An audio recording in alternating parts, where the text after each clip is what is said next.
Hello, Forney. Today I'm with Chief Lunt to discuss the Forney Police Department's 2020 Racial Profiling Report. This report was recently analyzed by Dr. Alex Del Carmen, who is a leading scholar in policing studies. Chief, could you please give us a quick overview on police profiling reports in policing? Yes, absolutely. So racial profiling is an issue that has been an important issue since modern policing began, and really any kind of bias-based policing, whether it be with regard to race, socioeconomic status, or other factors. Certainly over the last several years, and even over the last year with the George Floyd incident and other incidents, this is something that is really on the forefront of a lot of community members' minds, particularly members of our Black community. It's also very much on the forefront of our police officers' minds and how they make decisions and things that they do out on the street. One of the things that I really want to focus on is that the reputation of the Forney Police Department and the degree to which we have the public's trust is not something that is reflected in an aggregate report. This aggregate report is very important, and I want to talk about it. But we form our relationships and we establish our public trust and safeguard that public trust through our individual interactions, one police officer to one person, or a group of police officers to a group of people out on our calls for service and out on our traffic stops. But that's what I'd like to discuss today. Absolutely. And this report is available for people to view. It's public record, but there is a lot of data on it. Absolutely. And specifically with the analysis that you have, there's a lot to look through. So is there anything that you want to start with? Absolutely. So each calendar year, all law enforcement agencies since 2001 have been required to submit a racial profiling report. That report is submitted to a state agency called the Texas Commission on Law Enforcement, or TCOL. There have been, since 2001, several administrative and legislative changes with regard to what's required in that report, how it's submitted, and the content that has to be in there. This year, currently is 2021, but we're talking about all the data from the calendar year of 2020. So this year is the first year that TCOL actually required another document to be submitted called the comparative analysis. There's a lot of disagreement and discussion about what exactly that comparative analysis is supposed to look like. There isn't a very good template out there. And again, this is something that we're all law enforcement agencies are kind of wrestling with to figure out how to submit this year. This document has actually been required legislatively for several years, but TCOL did not actually administratively require it to be submitted until this year. So that's something that we did this year with our racial profiling report, is submit that as well. I was appointed as the police chief in October of 2019, which was pretty late, obviously, in that calendar year. Whenever you start as new chief anywhere, a lot of what you're trying to do is understand how the agency functions that you're just walking into. You're looking at policies, procedures, and, with regard to racial profiling, how an individual traffic stop and an officer's actions out there, what they document on a written warning or a citation or on an arrest report, how that gets put into our software, and then ultimately when a racial profiling report is generated, how that software aggregates and analyzes that data.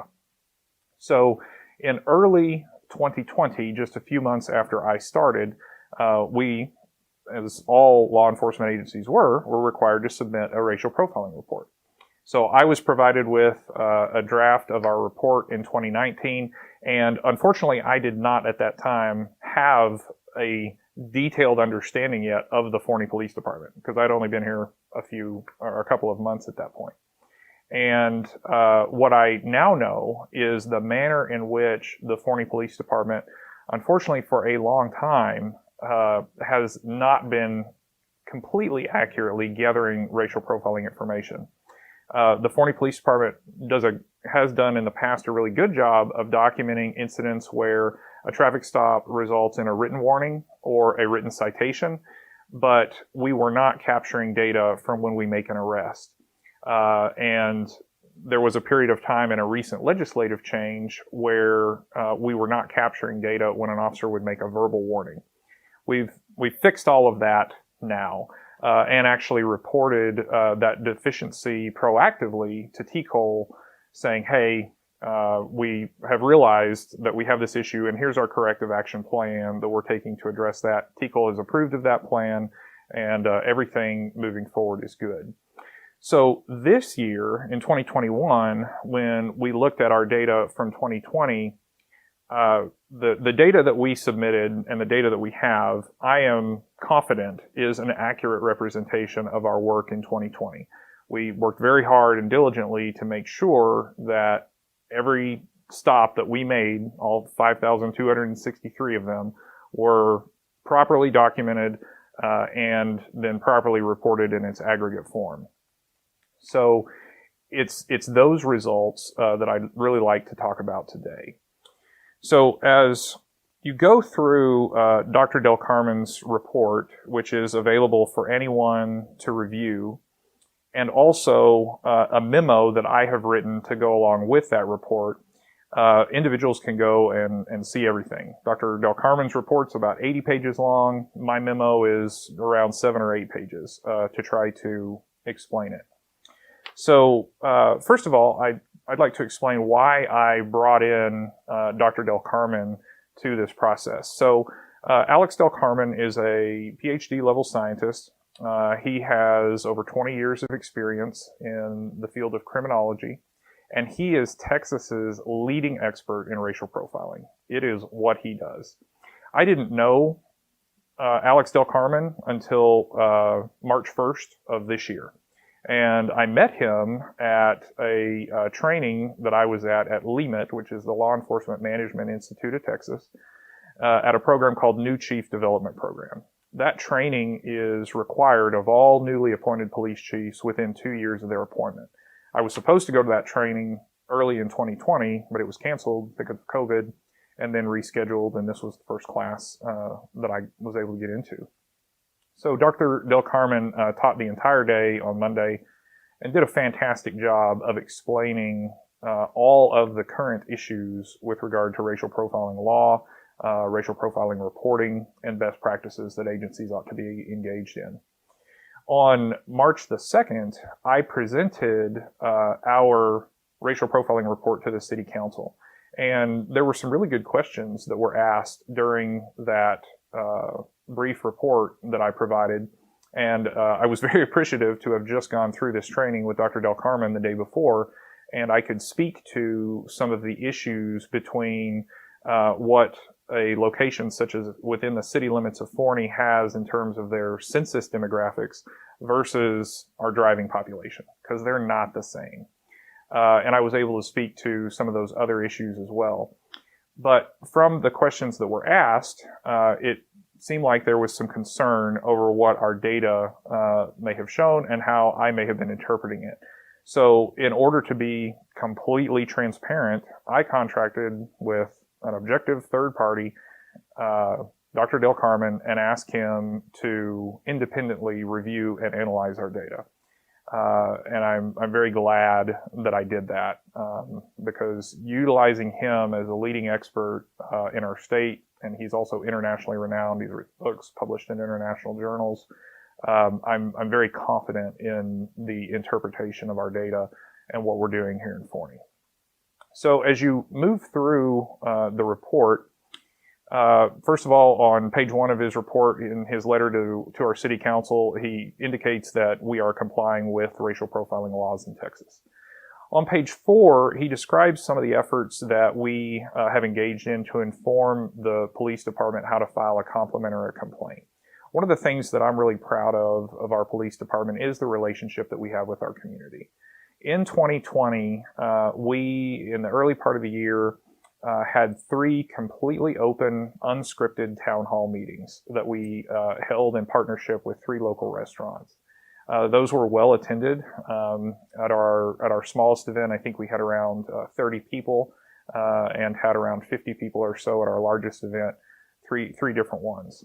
And in those events, I went through what our mission statement was, what performance measures we continuously look at to ensure that we're accomplishing our mission and serving our citizens as well as we can. And I also explained what our complaint process was. We have a very robust complaint policy at the Forney Police Department. A lot of law enforcement agencies, if you as a member of the public have a problem with something that happened during an encounter with a police officer, if you call and say, I want to complain, they'll say, well, you've got to come here to us and sign a formal complaint and all this good stuff.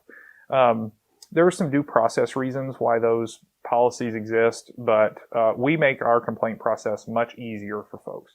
Any person that calls up here and makes any form of complaint about a member of our department, police officer, dispatcher, public safety officer, whatever, that complaint is investigated. We investigate it either informally if we don't have a signed complaint or formally, but we look into every single allegation of potential misconduct or violation of the law of any kind, and always conduct a very thorough investigation in that regard. And sometimes we sustain complaints and have to take corrective action. Many times folks are exonerated, and after our review, it shows that our department members acted appropriately. But we do have a very robust manner in which we investigate allegations of misconduct that's easy for the public to utilize. We don't make it difficult for them. In addition to that, in 2020, we held a number of events where we were able to interact with the community. We also had, on June the 5th in 2020, Forney's first ever protest. And that protest was organized by folks in response to the George Floyd incident. I was incredibly proud of both the community of Forney, our police department, and all of the law enforcement partners that we worked with to ensure that folks were able to exercise their constitutional rights, and yet we were able to keep the downtown area of Forney and all of Forney safe. And that event was very, very successful on all counts there. So I was really, really pleased with that. As you move through the report, on page 12, it documents the number of racial profiling complaints that we received in 2020. Forney PD had 3 of those complaints. All of those were unfounded based upon our investigation. What unfounded means is that when we drill down into and review by literally watching the video and looking at every single thing that happened, it means that the evidence supports that the allegation is actually not true. So while we did have 3 folks that felt like they were racially profiled or that our officers engaged in bias-based policing, when we reviewed the video and looked at all of the facts, those facts showed that, in fact, our officers performed exactly according to policy and followed the law and did not engage in any form of bias-based policing. On page 15, on that page, it starts out by breaking down where our traffic stops occur. And 64.9% of our traffic stops occur on U.S. highways or state highways. So our major traveled thoroughfares, where folks are most likely to engage in more serious traffic violations. And that's a function of traffic safety, which is one of our performance measures that we try to utilize. What that data is showing is that we are not, for example, conducting the majority of our traffic stops on city streets in specific neighborhoods that may have more of a minority population. And so that's good data for us. Also on page 15, our officers reported knowing the race of the person that they are stopping 7.8% of the time. The national standard for that is 7%. So we're right there exactly at where the national standard is. Most of the time, particularly for our officers that work nights, you can't see inside a car until you're right up on top of the folks. And even on days, unless the person happens to pass you and the officer turns around, you really rarely, about 7% of the time, know what the race of the person is whenever you're conducting a traffic stop. Also on that page 15, 50.9% of our traffic stops were on white drivers, 29.5% were on black drivers, 18.9% were on Hispanic drivers, and less than 1% were on Alaska Natives, American Indians, or Asians, Pacific Islanders. It's very important to interpret these data relative to two facts. As I mentioned earlier, our driving population is not the same as our residential population. And it's not even also the same as our residential population that reports having access to vehicles, and that comes from census data. For example, as is also shown on page 15, we stopped 61.7% of male drivers, 38.3% of female drivers, independent of their race. When you break down both males and females by race, the proportions are the same. So Forney is approximately 50-50 male and female, according to our census data, but we're stopping 61.7% men. That's evidence right there that our driving population and our residential population isn't the same on a factor other than race.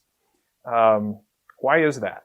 Well, we're in a little bit more of a rural community, not tremendously rural, but a little bit. And with heterosexual couples, I would imagine most folks watching this video would agree that most of the time, a male is going to be driving the car versus a female in our community. And that pans out in our data. On page 16, there is discussion, there are numbers there about whether a search is conducted across races. And there were a lot of questions on the March 2nd council meeting related to this. And again, those were excellent questions that deserve informed, transparent answers. So of our 5,263 traffic stops in 2020, we conducted searches in 416 of those stops.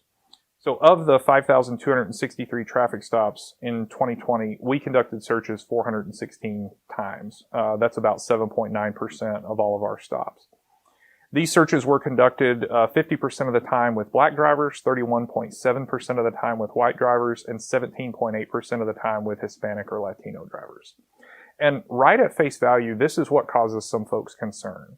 So the American Civil Liberties Union, probably more commonly known as the ACLU, as well as the Texas Reform Coalition, have given a great deal of credibility to the fact that hit rate on searches for contraband is crucial in identifying systemic racial profiling. So let me break that down a little bit in terms of what a hit rate is. A hit rate means if I'm a police officer and I choose to conduct a search, a hit is whether or not I find contraband as during that search.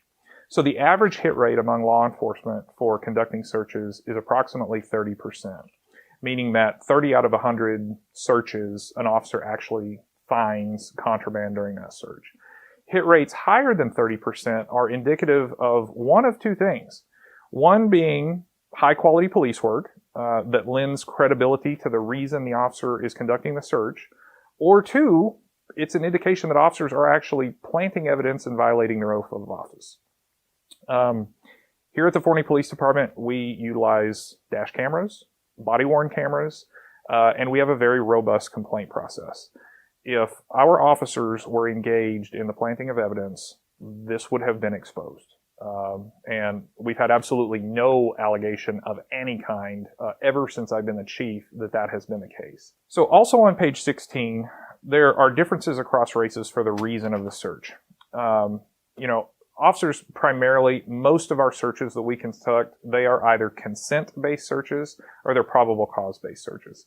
Consent-based search is, hey sir, do you mind if I search your vehicle? And if you say yes, that's consent. You're voluntarily giving me consent to do something. We conducted the most consent searches on whites, followed by blacks, followed by Hispanics and Latinos. Probable cause is a legal standard. And we conducted the most probable cause-based searches on blacks. So again, this is one of those things when you look at it at face value, makes you scratch your head. What's the deal here? What's going on? Well, as I think everyone can appreciate, over the past now well more than a year, there has been a real issue, what I've referred to many times as a national police community crisis, particularly among police personnel and members of the black community. That relationship has been strained. And unfortunately, that relationship has been strained because folks wearing a uniform and a badge, police officers, not here in Forney, but in some other locations, have engaged in conduct that has rightfully earned us a bad reputation sometimes.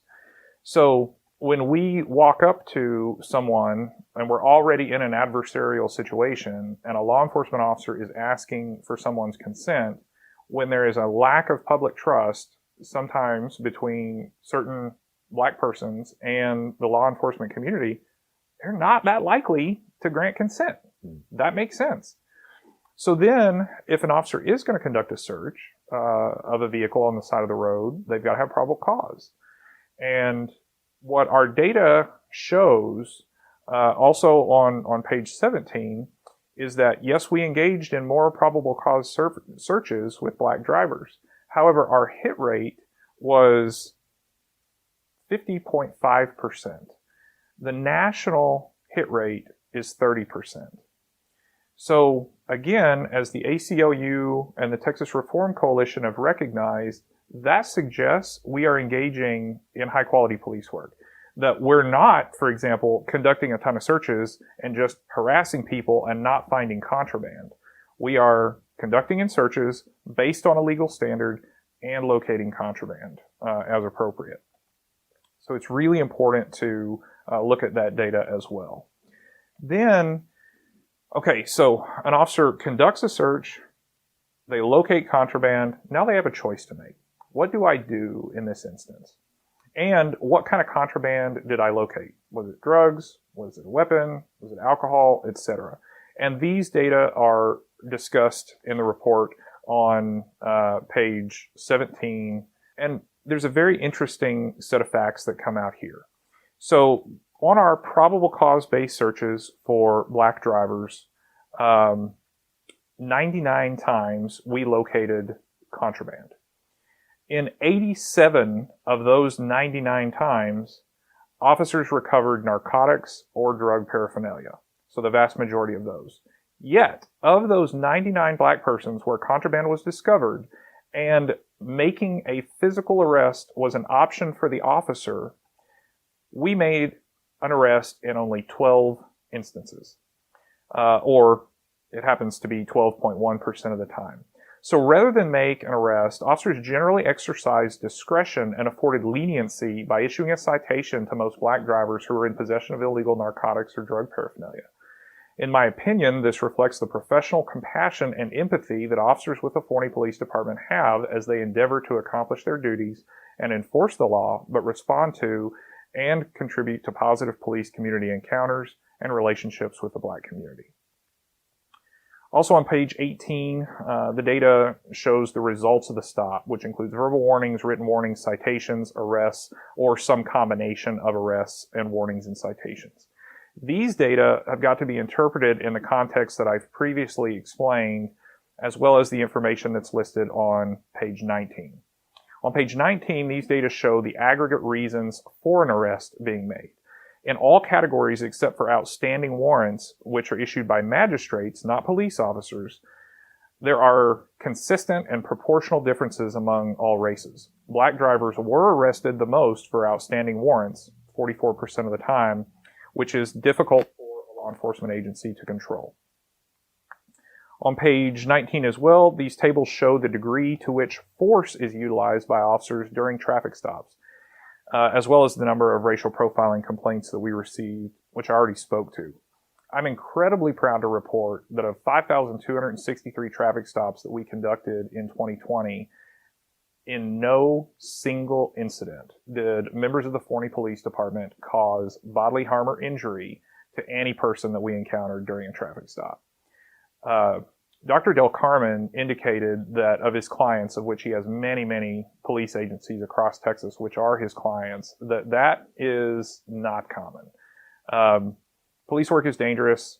It can be an adversarial relationship, but these particular data show that our officers have had successful de-escalation training, that they utilize excellent judgment and decision-making whenever they're out there on the side of the road, engaging in those individual encounters, And I really am proud of their efforts to enforce the law, but do it in a manner where people don't get hurt. So, Chief, moving forward, what steps do you plan to take to ensure that this trend continues and that there isn't bias-based policing being conducted at the Forney Police Department? Absolutely. Thanks for asking that. So what we are doing in 2021, the recommended kind of best practice for supervisory random reviews of traffic stops is for a supervisor to conduct 5 random traffic stop reviews of any officer within their command once per calendar quarter. So over the course of the year, 20 random traffic stop reviews for that officer. At the Forney Police Department in 2021, we're going to do that 7 times instead of 5. And generally what happens in most law enforcement agencies is a supervisor brings up the recording of the traffic stop, they watch the recording and make a couple of quick notations as to whether or not there were any kind of violations or concerns, and then they move forward. Our reviews are going to be more thorough than that. So the supervisor is going to watch the video in its entirety, dash cam, body cam, both of those. And then they're also going to completely review all paperwork that was submitted as a result of that stop. So if it was a typical traffic stop with a written warning and a citation, the supervisor is going to go locate that citation and, having reviewed the video, make sure that the officer properly recorded the person's race, properly recorded all the data that's required in the racial profiling law to ensure that our data that we get to generate these aggregate reports at the end of the year are accurate.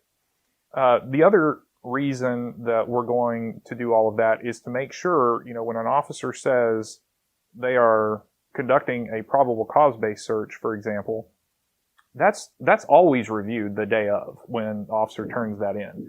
But this will be a second time that a supervisor is looking at it and making sure that that legal standard is met. In case it, for some reason, was not met and the person did not choose to challenge that law enforcement action in court, or we did not receive a complaint for that person.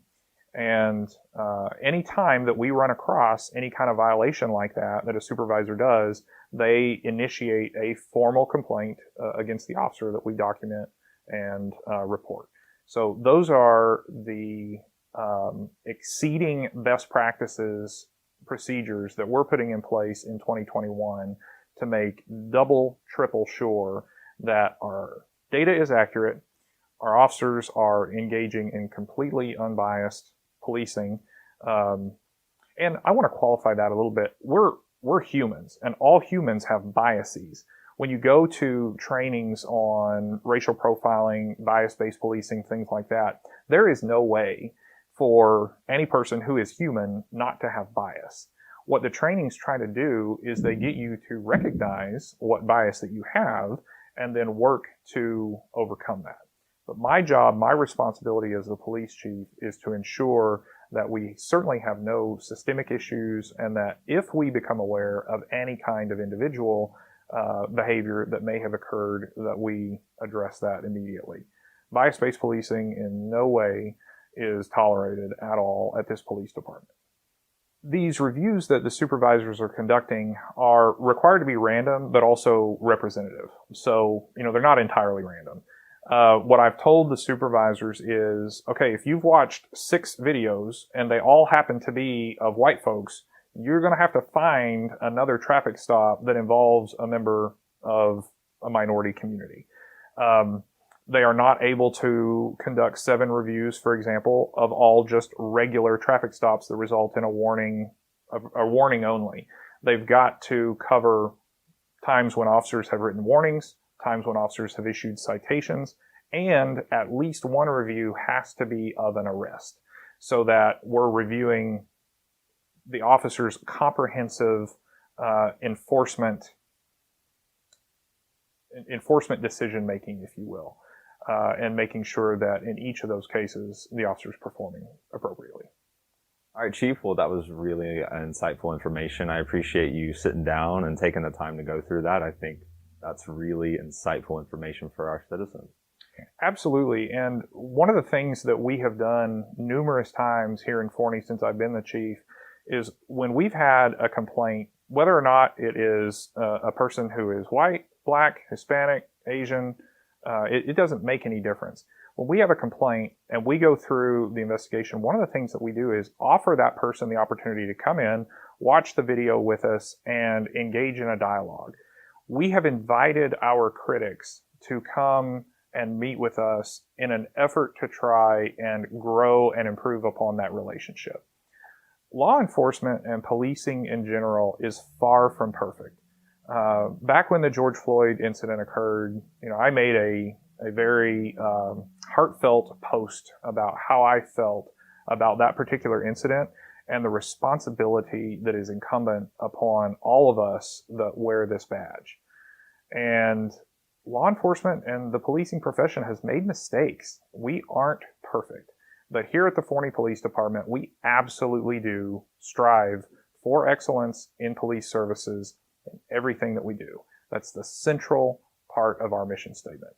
So as long as I am here and I get to work with the incredible men and women of the Forney Police Department, that's exactly what we're going to aspire to do. And I appreciate the partnership that we have with our community to accomplish the public safety mission.